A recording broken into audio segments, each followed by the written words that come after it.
Hey guys, we are looking at suspensions and resolutions today, seconds and thirds, dissonances and consonances. Fascinating stuff. It really is. If you can take music theory and make application to it when you're playing, it makes the music come alive, you understand what you're doing, and it makes sense, and you're like, oh, okay, I get it now. So that's the way I'm teaching you theory as we learn how to sight read, okay? We're going to use both things there. All right? So, let's look at a second and a third. This is what they sound like.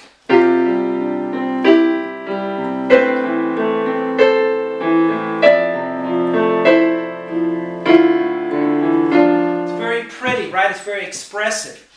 We need to learn two terms here.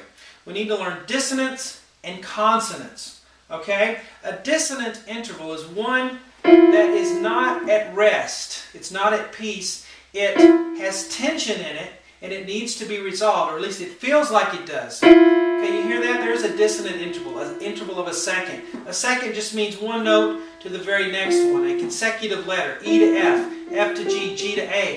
When you play them at the same time, they are dissonant. They are not at rest. They need some type of resolution. Okay, they sound like they're in conflict with one another. Alright, so that's dissonance here. A consonant interval, one that has consonants, is a third. When you have a letter and you skip a letter, go to the next one, from E to G, for example, or F to A, or G to B, that is a consonant interval. Chords are made out of thirds, or consonant intervals. And they sound at rest and at peace.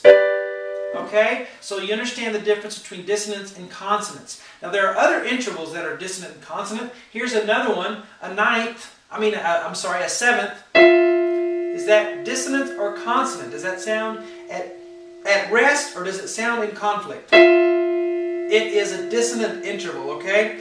Another example of a consonant interval is a sixth. Okay, it is at peace. Alright, so now we understand dissonance and consonance.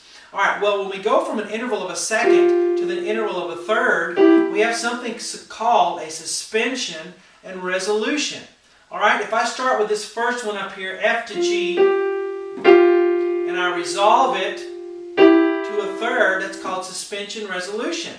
The first one is the suspension, because the F is suspended, it's higher, and it resolves down to E. And we go from dissonance to consonance. We go from suspension to resolution. The terms here are all just different ways to describe what's happening here. Okay, suspension to resolution. Second to a third is dissonance to consonance, suspension to resolution. You always have one note that stays the same, and the other one that's right next to it, underneath it, is going to resolve down. That's what you have. That's what we're looking at here, okay? Now, if you think you're getting a lot of information right here in this lesson, you'll get way, way, way more help and information and help on your sight reading if you go to my website at webpianoteacher.com. I'm Sean Cheek. I have tons and tons of lessons on there. Lots of sight reading videos that I'm putting up more and more every day to help you guys with your sight reading. We just have to do the right things. And retrain our brains to look at music in groups instead of seeing one note at a time. Instead of using all cows eat grass and little jingles to do our notes, we actually learn how to read. How about that? All right, and this is my own little, well, it's not little, but my own pedagogy study here that we're doing to learn how to do this. So we're looking at seconds and thirds here. Alright, so let's look at the first one. We're doing treble clef. We have F and G together, and we're resolving that to E and G. Now remember I said there's a note that's going to stay the same. The G stays the same, and the F moves to the E. That's suspension resolution. It's very expressive. It's very beautiful. Alright, let's do another one here. We see a second, and you want to see these in groups. That's why I have a slur. So see, this is a group, this is a group, this is a group. Alright, as soon as I see that, my eye sees a second, because only a second is going to be catty-cornered like that. So I know what to expect when I see that. I know I'm going to go to a B, and the other note is a C. Now we need to know B and C individually without a reference point, just to reflex action, to know what those notes are, but we also want to see it as a second. Okay? And we also want to think, well, that's probably going to resolve. Okay? Because Sean told us whenever we have a second, the top note's probably going to stay the same and the bottom is going to resolve down to the left. And that happens. Okay? Now this is just an exercise, but I challenge you to get out your music that you've been playing, maybe that's too hard for you, and look and see if you ever see a second resolving to a third. I bet you do. I bet you won't look at that the same way anymore now that you see that. That tends to be what happens with seconds and thirds. Now let's look at this one. We have D and E, and we're resolving that. The top note stays the same, and we resolve the D down to C. Okay?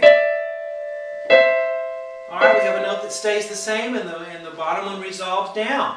Now, we don't have time in this little short video to go through all the things that I show you on the website, but if you want to try a backing track here, I provide those on all the exercises on the site that we do. Why don't you try playing this line after you've practiced a little bit? I'm going to play a backing track with you and give you a taste of what I do on the site over and over again. You're going to play this, and I'm going to play with you, okay? So we're going to go pretty slow. 1, and 2, and about like that. All right, I'm going to play with you. Make sure when you're sight reading, too, that you're not looking down at your hand a lot. Your main focus should be up here, and then occasionally flash your eyes down to see what you're doing, or if you need to get a reference to see where you are, that's fine. What you don't want to do is have your focus down here and then occasionally look up to see what the next thing is and then memorize it, okay? You're going to stay slow for the rest of your life if that's your habit, if that's what you do. If you're practicing a flawed technique, it will never get better no matter how much time you spend on it, okay?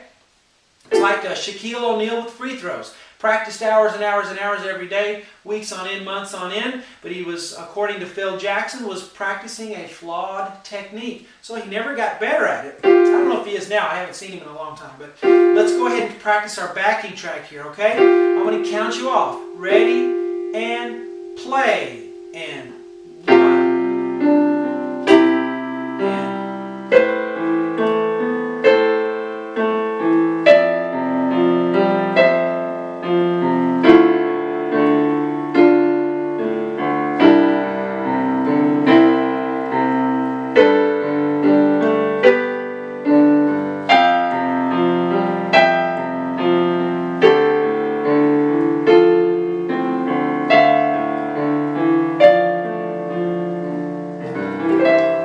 A C chord at the end there, but that's just a taste to show you what we do on the site. We add backing tracks and we give you all kind of help. Now you know that this is not a song, this is not something that is memorable on purpose, because I don't want you to memorize it, because as soon as your ear kicks in and you start memorizing, boop, sight reading goes out the window, you're not reading anymore. We don't want that. We want to read. So we want to play something that is sort of at random, but the backing tracks kind of make it more interesting to play with, so it still sounds, beautiful and you enjoy playing it, but you have to read the notes. That's what sight reading is. Developing it is seeing new things in front of your eyes all the time, but you have to have the right stuff in front of your eyes, and that's where you get my instruction here. I'm taking you step by step, building from a foundation of the very basics, and then going up and up as we involve music theory and all sorts of good stuff with it.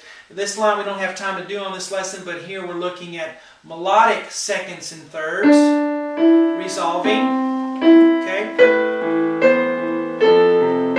Okay, so if you start learning to see those patterns of seconds and thirds, suspension and resolutions in your playing, that will really help you to take, shortcut. It really makes the music come alive to you and you understand what's happening.